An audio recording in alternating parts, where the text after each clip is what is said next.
Kalau nunggu akhir-akhir ini biasanya ya sinau. Kalau tiap hari gitu. Cuma akhir-akhir ini lebih intensitas saya lebih sinau. Ketika saya baca hadis termasuk alamatnya kiamat itu banyak zina. Yang kedua itu wayur faul ilmu dan ilmu itu hilang. Ilmu itu apa? Hilang. Dulu pulau baca itu di Bukhari di Muslim itu nangis sejadi-jadi. Pulau ngereling hadis itu nangis dan saya takut anak-anak saya nanti, anak cucu kita nanti akan mengalami masa kebodohan masalah. Kebodohan masalah misalnya gini ya, nanti kalau ulama gak cerewet kados kula, ndak mau ngomong hukum, itu nanti wong kuwalak-walik. Jadi misalnya begini, ini saya ngomong di mana-mana, terutama sama santri-santri saya ngomong di mana-mana. Dalam kasus maksiat itu ya ada etika. Misalnya orang yang diniklab atau orang yang misalnya yang order orang nakal, itu juga ada aturannya. Misalnya Rukin daftar dulu, ya Rukin yang dapat dulu. Setelah itu Mustafa, setelah itu Mas Tri. Nanti yang gelem antri, namanya anak baik. Rukin itu anak baik, karena mau nopo antri. Nanti yang transaksi dan bayar, namanya anak baik. Mereka ini ya hasil zina, ya bayar, namanya anak baik. Khawatirku nanti kalau ilmu itu sudah hilang, nanti kemaksiatan sudah ada. Sing ono buat gelem anak baik. Dia tetap zina tapi di mana baik karena dia zinanya ya bayar ya mau antri. Paham ya?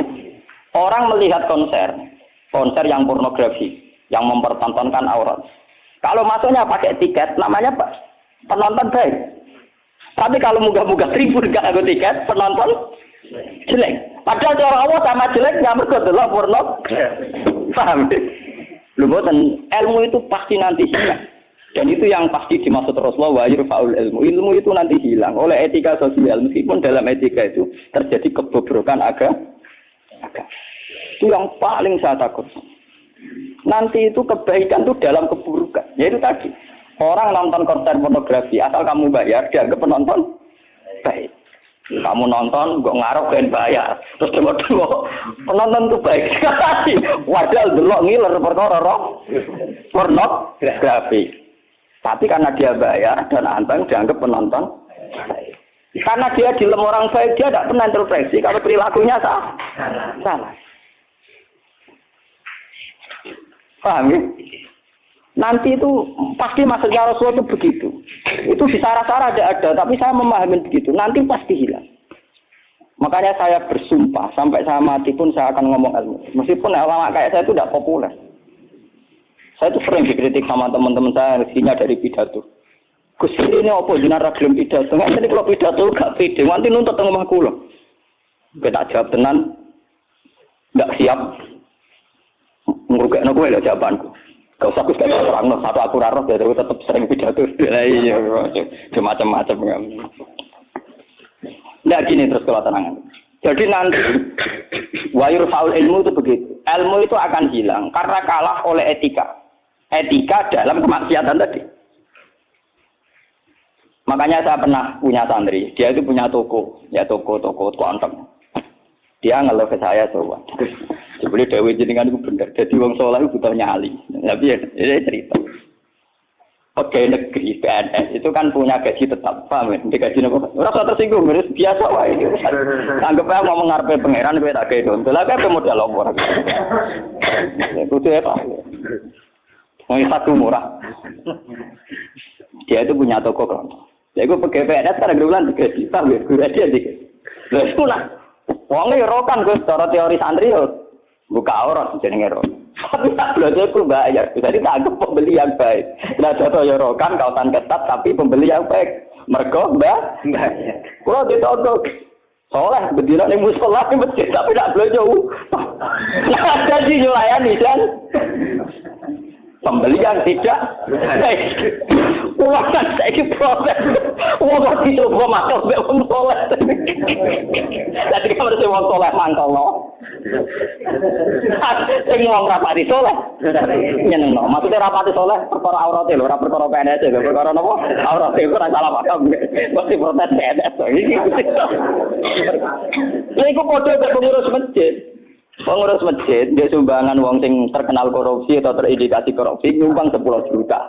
Sing tukang etika 10.000 gegere gak karuan. Akhirnya pengurus masjid terbiasa nganggep itu orang baik. Mereka nyumbang 10 juta. Sing tukang itikaf nyumbang. Itu ya termasuk ilmu itu, paham? Nanti itu zaman ngono iku. Mulane kula nu saniki kula nu sering untungnya kula terkenal ngalim, pancen hikmah gede. Kuwi mboten urusan sombong, hikmah gede. Nak ngomong jek ana sing rungokno. Karena pendapat saya itu tidak populer. Mau kalau terkenal ngalim, lu orang misalnya ke saya semua. Karena pendapat saya ada, kenapa? Tidak populer, saya ada. Wong saya pernah pengajian di rumah saya sendiri pas Mauludan. Mungkin ada sebagai jamaah sini yang ikut. Orang tetangga saya rata-rata hormat sama saya. Tapi yang kalau di acara tak omong, wah acara ini Gus Pak gak rawuh gak enak. Ini Gus Pak nak diundang dia teko. Pokoknya ini nak sing undangan ram bayar-bayar aku teko. Tapi nak sing bayar dia ra teko lawat itu. Tak omong, wah aku nak di acara. Nak nganggur dia teko nak ora apa-apa. Pokoknya nak sing demi anak bojone ra teko malah apik. Iki ajaranku. Tak omong saking kepengenku gak ganggu masyarakat. Tapi uangnya tetap segan gitu, tetap teko. Tapi tak umum. Saya tidak tersinggung, ngandekan sampean ndak. Nah ini kula terus balik. Terus yang ketiga contohnya gini. Kiai ku kados kiai kados kula. Kula nu lebih nyai 5 tahun, bapak wafat 2000. Pun mangkel tenan. Cara ora eling Quran mangkel. Masyarakat yang anaknya setengah idiot atau yang dianggap gak pati pinter itu di pondokno. Nating iki ora bagus. Yo ngoten niku kadang yo nganti camat mantan camat. Niku kula dicipon kula termasuk kiai terakhir kiai gede, camat-camat lagi gede semetu. Gus kula niku udah anak. Problemnya itu dia hiperaktif, ngeten-ngeten. Anak padahal kakaknya di UGM gini-gini. Itu coba yang itu supaya mondok di sini gini. Ya sudah begitu. Untung kula termasuk kiai sing rapati butuh duit, rapati butuh derajat. Memang tak pisau ya, tak maki-maki nek kula. Lalu lucunya setelah itu tidak kasil mondok di saya karena tak maki-maki. Itu gang beberapa hari. Uang sing ngomong ini uang melarat. Ya orang melarat, tidak camat. Muga melarat itu tak bisa ya melarat ya repot. Ya gitu. Anak yang baik karena dapat prestasi di sekolah umum, yang tidak baik di pondok. Wah nyorok Gusti kula saiki. Wingi wong sugih kula tidak bisa ilang iki terus budi. Kan etika keulamaan kan bisa wong barat ora oleh. Nah goblok oleh.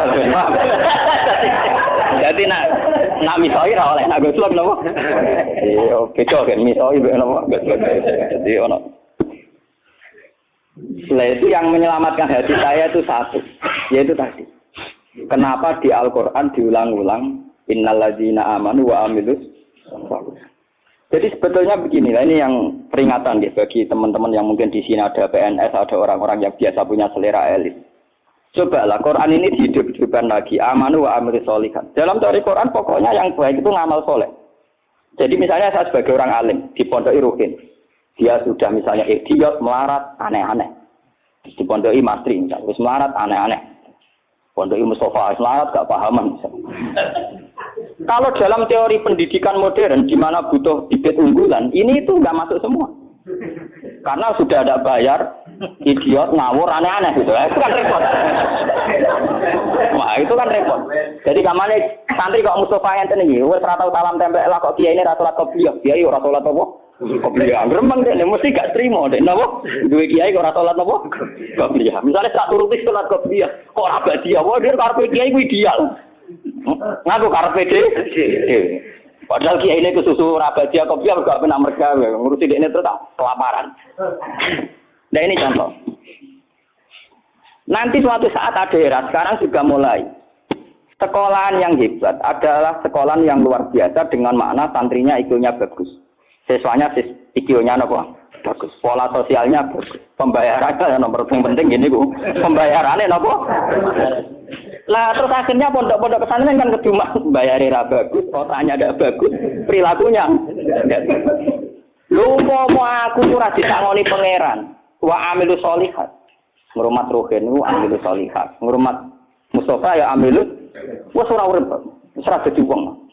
Tapi karena saya punya semangat sarane Quran yang penting aku amilus, ya sudah. Allah menitipkan ngamal saya lewat ngurmat matri, lewat ngurmat ruhin. Ya sudah selesai.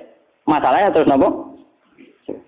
Nah, kalau suwun sing ngaji kula, semangat kenapa Quran ngulang-ulang wa amila sholihan, diulang-ulang wa amil sholihat. Penting dalam hidup itu amilus. Kula pernah ini cerita nyata. Saya pernah lihat TV sama ulama-ulama yang kayak saya, artinya tipikalnya ya kayak saya, orangnya alim terus ya ikhlas. Cocok-cocokan kan. Jadi kiai lah ya tahu grup modal yang alim tak kulo, ya alim tenan. Ya putrane kayak gede. Ya padha kiai ini kan buka kertu. Tenan mata bui kisahnya apa? Wong ini ngaji wong tua-tua. Dene aku kan wong enjoy ikhlas. Tahu tak kok. Gus. Mendingan nak dulu SPC napa menteri napa sing teng TV wong kok mulyane ngono buka lawang ora tau ndelok menteri. Terus pokoke mulyane kok ngono. Wis ngono diarani pahlawan. Misalnya ngurumusno ekonomi, ana pertumbuhan apa? Jadi harus tahu iri ta ora. Niki ora ono nggo Gus, kok tak kok jadi. Waktu lama ya itu kan. Lah aku wong kula yo wong alim kan gak wajib sungkan wong padha napa ngalim. Ya kok tak kok. Loh, jenengan ngawiti tak kok. Salah jenengan ngawiti tak kok. Jenengan cerita awake jenengan iki niku tak jawab. Nek cerita. Kulo sarepe mangkel. Kulo sing wis ikhlas istiqomah mulang masyarakat ra ono sing hormati. Kulo wis digaji. Gajine presiden yo dhuwur, gajine menteri yo dhuwur, gajine bupati. Nak ngamal jarane ngamal ndek. Ini padahal tugase. Ngamal tenan nak kita, kedur ora ono sing tapi ora ono ugi. Wah, waktu buka dhewe tak mlebu mobil. Tak rusak yo dadakno. Bupati rusak kok sing dadakno. Tanduk harus digawakno. Kene mobil lah rusak kudu utang. Cerita dari protes gak mana kenyataan iki napa? Terus bar dekne cerita. Foto iki jenazah dimangkok. Karena latar belakang saya kan kayak koran. Saya tuh tidak pernah punya perasaan cemburu dia. Artinya saya lebih terbiasa ikhlas kan. Orang pun nerang aku muni ikhlas kan lebih baik dibanding dia kan ya ora etis loh. Kenapa? Lha boten iki ternyata bener sampean mangkle dadi kiai bener. Mana kira dadi kiai urip nara bate buat kiai wis modern. Akhirnya kalau saya itu ya ada orang sempurna. Cuma kalau sakit ngobati awak kulo piambak bisa. Seperti itu kalau kulon mulai alit sebagai orang mukmin itu pengiran kulon itu Allah Subhanahu wa taala hubungane opo. Ya kalau pengiran kula Allah, paribatane kula niku nulung semut sing kebulet, utawa nulung anake pitik sing kebulet teng jero pawon sing gak ana wong. Niku kula ngrasa ibadah. Mergo ngamal kula disisi Gusti Allah. Ana wong melarat, gak iso mangan. Terus kula kei dhuwit 5.000 kelar mangan. Niku kula nggih ngrasa ibadah, mergo sing biji kula Allah lan pirsa. Kalau mereka yang ngisi kan wartawan. Saya ini seorang mukmin, yang Tuhan saya itu Allah bukan wartawan. Ini kan. Kok cocok Gus, kuwi aja iki kepengin ngobati ngoten. Tapi kalah memang kok. Kalah. Enggak artinya kenapa kiai-kiai itu bangga dengan amal-amal yang kecil, kadang ngekei santri melarat rantok wesel, kadang ngekei iman. Itu karena iman sama aturan dasar fama ya'mal mithqala dzarratin khairan yarah wa ma ya'mal mithqala dzarratin syarran yarah. Sekecil apapun Anda amal dinilai Allah. Ini penting kalau aturakan. Nanti ada walabatul jahli, ada kebodohan apa masal di mana orang yang rapat tentang ketahanan pangan karena dihadiri menteri dan tetap-tetapnya. Orang itu dianggap berprestasi karena mempertahankan pangan, kuota pangan cukup, bulog cukup. Padahal hakikat yang mempertahankan pangan itu siapa coba kalau per individu? Ada tukang becak miskin. Dia hari itu tidak bisa makan. Ditolong sama tukang becak diutangi 20.000. Anak istrinya jadi apa? Makan. Dan di mata Allah yang menjaga nyawa tukang becak ini adalah temannya tukang, bukan pejabat-pejabat yang rapat di hotel berbintang. Meskipun saya ngakui fungsi mereka, tapi kalau saya disuruh ngakui fungsi mereka juga harus ngakui fungsi sosial yang dilakukan rakyat. Saya pernah juga diperut, apa jenis ada ahli fungsi menteri. Lalu aku belum ngakoni kono kudu ngakoni adil, orang aku ngakoni kono ora, bang kune. Kok penak? Kalau sama-sama kita beretika, kalau saya ngakui fungsi mereka juga harus ngakui fungsi kita. Makanya saya itu kalau melihat petani di sawah, dan itu sebagian anak-anaknya mondok di saya. Itu kalau saya nyeritani, Pak, Yang rapat-rapat ketahanan pangan di hotel-hotel itu hanya rapat ketahanan pangan. Sama sebagai petani yang tulen, itu yang hakikat mewujudkan Sampai jangan kecil hati. Saya dan di mata Allah Andalah yang mempertahankan pangan. Karena Anda belum jadi petani. Jadi itu banyak santri-santri wali muridnya yang bangga dengan saya. Wah, nak ngono berarti kula wong top, ya wong top podo menteri pertanian. Nah, ini ya kalau menteri kan lapornya sama presiden. Kalau sampean tak latih laporannya ke Allah Subhanahu. Nah ini khasnya ulama. Lah saya nanti takut tadi yurfaul ilmu. Nanti itu kalau sudah ada ulama yang kecangkeman kayak saya, nanti yurfaul ilmu. Ilmu itu hilang sehingga yang dianggap prestasi ketahanan pangan misalnya ya menteri pangan sama pejabat bu. Saya ngakui mereka berjasa, tapi kalaupun mereka berjasa kan digaji ya.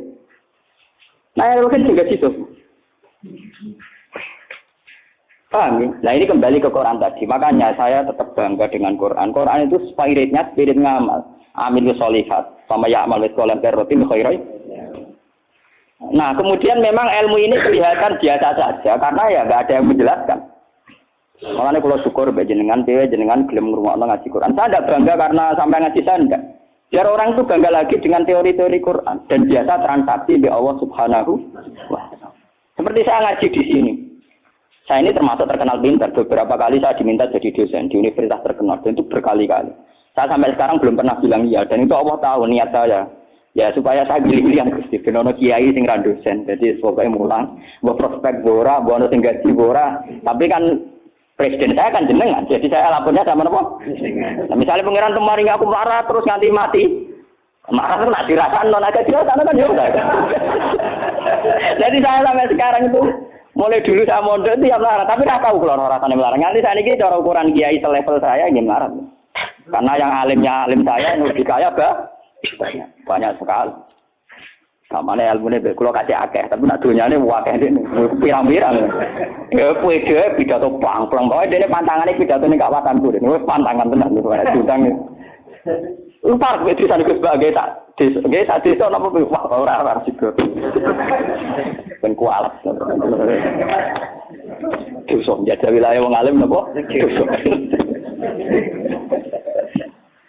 Dolem, ngomong tangga-tangga gue tak didik apik gelem ngaji sing biasa kok dididik apa? Ngaji sing bermewah napa? Oh, kan kualat. Napa? Jadi ini penting kalau terangkan. Termasuk yurfaul ilmu itu bed. Nanti kalau per individu, termasuk mahasiswa, termasuk santri yang biasa lihat TV. Kalau per individu hanya mengapresiasi pejabat-pejabat misalnya ketahanan pangan daripada mengapresiasi tonggone sing ngutangi dan itu menjaga nopo itu akan bahaya bagi kelangsungan iman ya karena orang tidak biasa transaksi dengan Allah Subhanahu wa taala. Padahal dalam kitab-kitab diterangkan betapa banyak orang jadi wali hanya berdasar ngekei imangan wong siji wong loro tanpa rapat-rapat yang disorot media nopo. Sama ndak cerita nih, saya pernah cerita di sini. Ana wong maju iki sugih ra karuan, wis sugih ro, udah anak wayu. Bareng dia anak ayu karena dia maju tidak beragama mikir.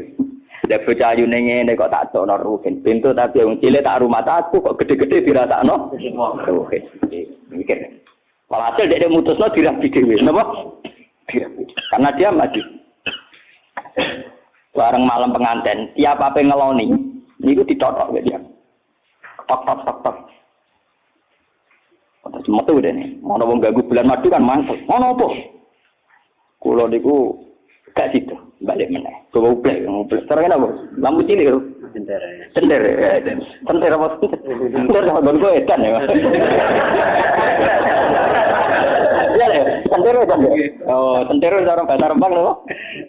Apa lihat sender? Oh. Kentir kalah kentir. Tapi mirip. Nah salah ucap repot. Ublek orang nyerempet keteringan kelapatan kentir.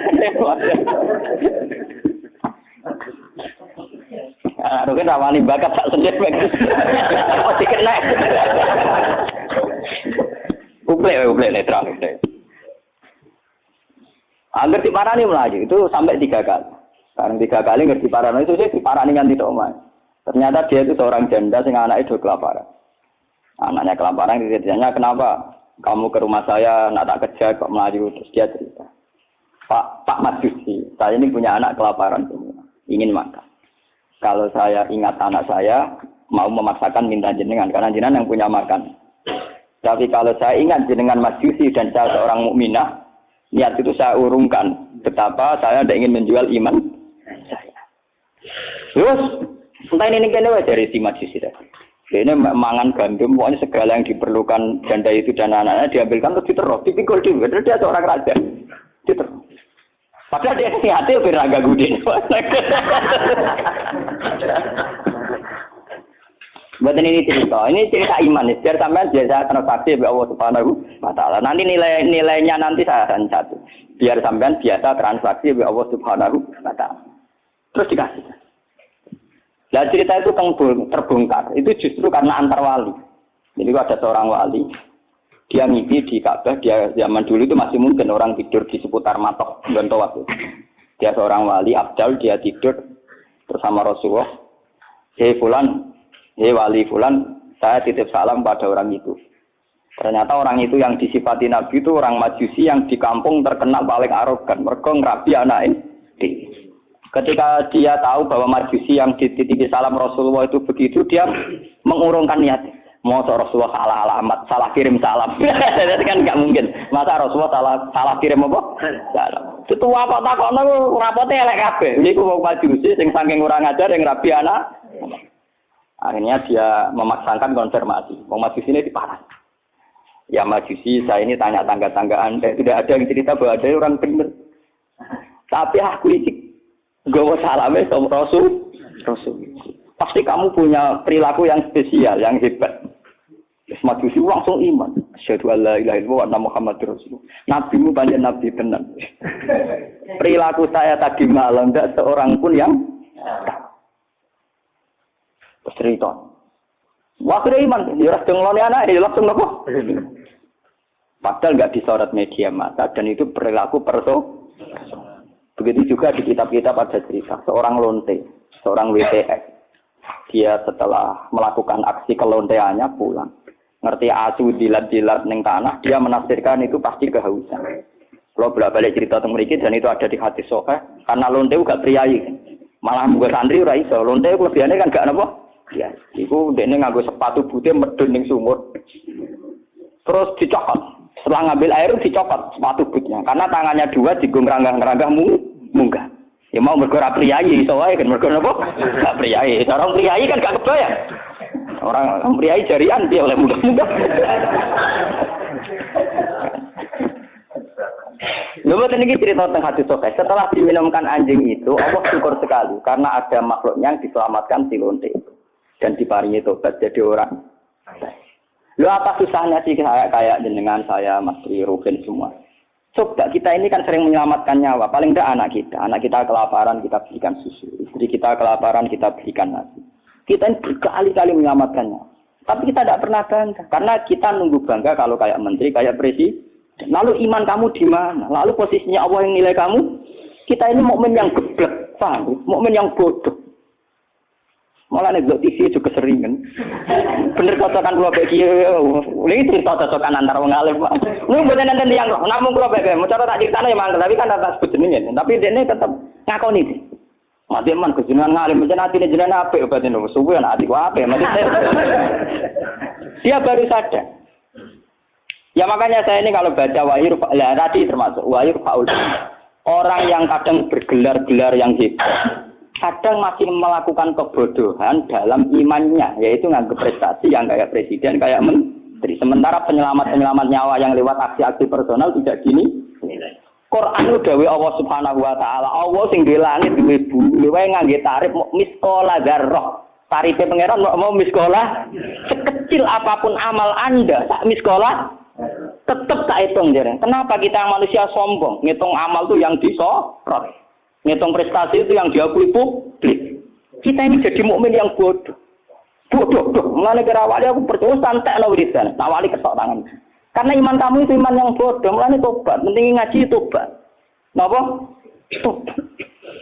Makanya nanti ya karena saya tidak bisa mimpin sholat tasbih 1 Muharram. Nanti saya mimpin sholat tasbih di sini setelah maghrib. Mungkin agak akhir ya, karena ya pokoknya begitu kan. Saya itu bukan ingin apa, ngiling-ngilingan ya. Kalau ciri utama ulama itu mengingatkan akhirat, mengingatkan eksistensi Allah Subhanahu. Sama rasa hormat pulau kalau bolak-balik haram zaman bertamu dengan pulau teng Rembang lokal. Gama pulau Bojonegoro nggak bojon susu. Terus aku bagus banget, pesowan di malah tambah dosa, nggak haram no. Itu bingung. Negeri ngaji pun kalau nak hadir Bojonegoro salaman diolah oleh kalau kan orangnya lucu.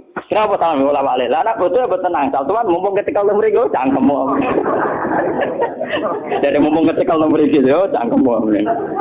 Oh santri elek. Elek lah kes mending ada salaman. Repot.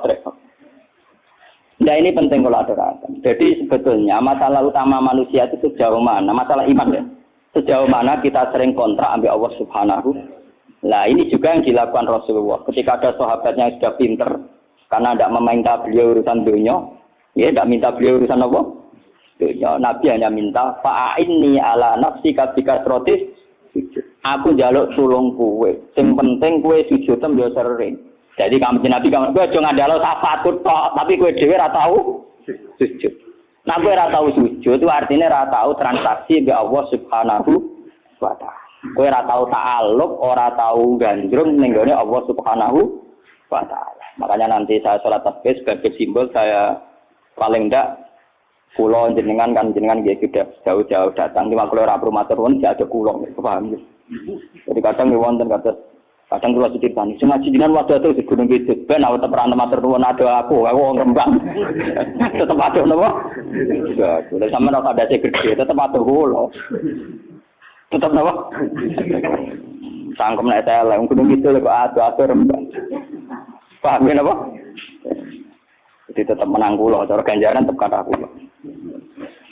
Entek ngamek cara diitung ora bandingan. Paling sampean diitung mergo tawadhu. Artinya ngerasa bodoh terus ngaji ya dihitung apik. Dihitung apa? Kalau baleni malih. Saya baca hadis itu nangis. Jadi wayur faul ilmu. Ilmu dilanggar termasuk ilmu prestasi tadi. Kenapa kalau yang melakukan seorang presiden, seorang menteri itu menjadi prestasi yang luar biasa. Kita yang berkali-kali melakukan prestasi penyelamatannya, Pak. Orang rasa duwe napa? Prestasi. Akhirnya syukur kita sama Allah Taala kurang hanya karena merasa tidak punya prestasi. Padahal kita punya prestasi berkali-kali. Oh sama tak cerita nih, ini ben iman teman. Rasulullah nak dawuh itu detail sekali, sampai ngendikan kowe iku nggawa kayu ke hutan, terus kamu jual di pasar.